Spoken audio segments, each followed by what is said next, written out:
Austin Theory was the masked man for the Vision.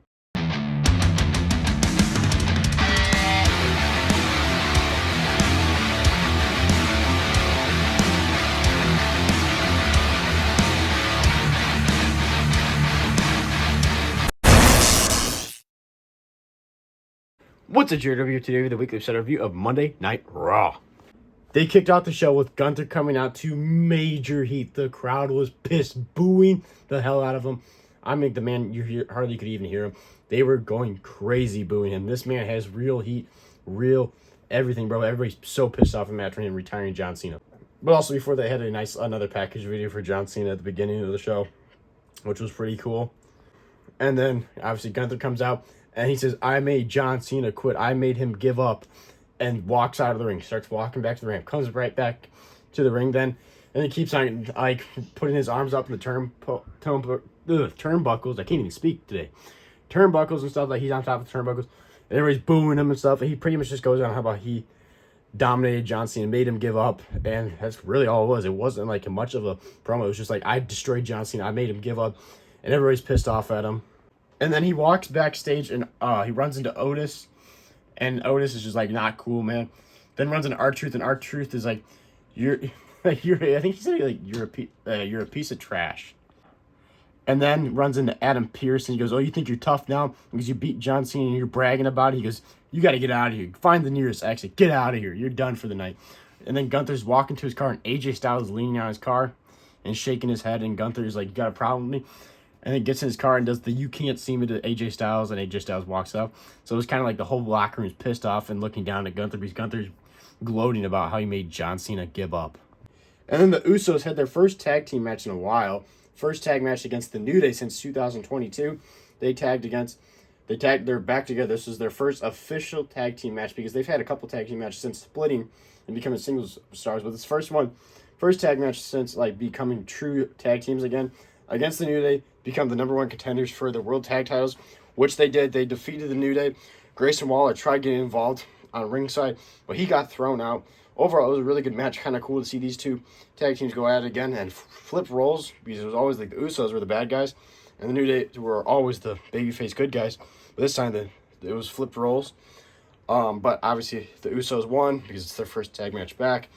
They hit the 1D, 1, 2, 3.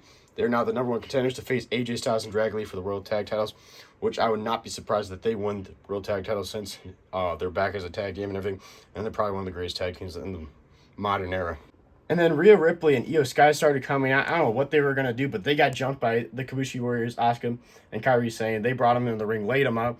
Kairi Sane hit a massive elbow drop onto them.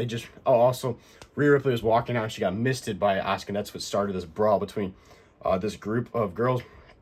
But it ended with Kairi Sane hitting a giant flying elbow from the top rope onto Io Sky, who took the bullet for Rhea Ripley. She laid on her and took it, but they both got hit by the elbow drop. And the Kabushi Warriors stand tall over Rhea Ripley and Io Sky because it's setting up their tag titles match, which I'm not sure when this is going to happen. But Kabushi Warriors stand tall. Then Maxine Dupree defended her women's Intercontinental Championship against Ivy Nile. And personally, I have no interest in Maxine Dupree as women's champion. I have no interest in Ivy Nile. So I really was bored by this match. It wasn't great. It wasn't terrible. And it was the definition of mid. It was okay. Maxine Dupree ended up retaining the Women's Intercontinental Championship by defeating Ivy Nile. So Maxine Dupree she is still our Women's Intercontinental Champion. I don't know where this is going to go.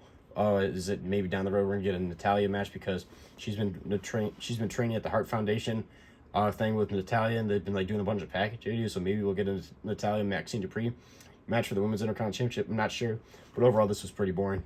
Now, not boring. CM Punk from 2011 is definitely back because that's what Braun Breaker wanted. He cut one hell of a promo. CM Punk was back. We haven't seen him in 2 weeks because he had a minor injury. What actually was his, sadly, his dog Larry passed away. We all know the legend Larry, so rest in peace, Larry. That's why he was actually gone. But they said he was injured in the War Games match. But we all know, sadly, CM Punk lost his dog, and dogs are the best, man. But CM Punk comes out, cuts a promo about how Braun Breaker's been running his mouth since he's been gone. And he's been saying how he's disappointed how easy it was to beat CM Punk. Well, he's like, well, you didn't do it alone. You had the masked man. You're cheating and everything. Also, he goes, don't you ever have my wife's name in your mouth ever again, because it's going to go from business to personal real fast, because it won't be for the world title anymore. It'll be personal. He goes, I don't need you and the Vision and your dumbass family. He goes, I don't care. Bring as much you want when we fight for the World Heavyweight Championship at the beginning of Raw. Beginning of the year, the first Monday Night Raw of January, the 1 year anniversary of Raw on Netflix. He goes, you can bring anybody. Bring the Vision, bring your masked man, bring your stupid dad and uncle, your stupid family. He goes, I'll take any of you out and I'll retain my world title against you, Braun Breaker, because this is no longer business. This is personal. So CM Punk just lays down the law right there, telling Braun Breaker, don't mess with me. This is personal now, and I'm going to retain my world title at Monday Night Raw, Netflix 1 year anniversary. Don't mess with me. Bam. Raquel Rodriguez won against Stephanie Figueroa on a one-on-one match for the Women's World Championship because she deserved her opportunity apparently, and she took out Nikki Bella last week. The Judgment Day was hyping her out. Also, they announced that JD McDonough is going to be on the shelf for a while. He did have surgery apparently today, so he's out for a while. That kind of sucks. But Raquel Rodriguez goes out there for the Women's World Title match against Stephanie Figueroa. They put on a decent match. Raquel Rodriguez looked pretty good. Overall, this match was actually pretty good. They go outside of the ring. They're brawling and stuff around the championship podium thing. When Stephanie Figueroa gets attacked by Nikki Bella, Nikki Bella comes out, takes out both of them standing tall. She wants her rematch for the Women's World Title. She goes backstage and cuts a promo about how she's done not getting the respect. She is a Hall of Famer. She's a legend to the women's division. If it wasn't for her, there would be no women's evolution in 2018 and everything. She is a dominant superstar that everybody needs to show respect to her, and she wants her rematch for the Women's World Championship against Stephanie Figueroa. So obviously this storyline between Nikki Bella and Stephanie Figueroa is not over, and Raquel Rodriguez got screwed. So I don't know where this is going to lead. We also got Liv Morgan, who's kind of chasing the Women's World Title.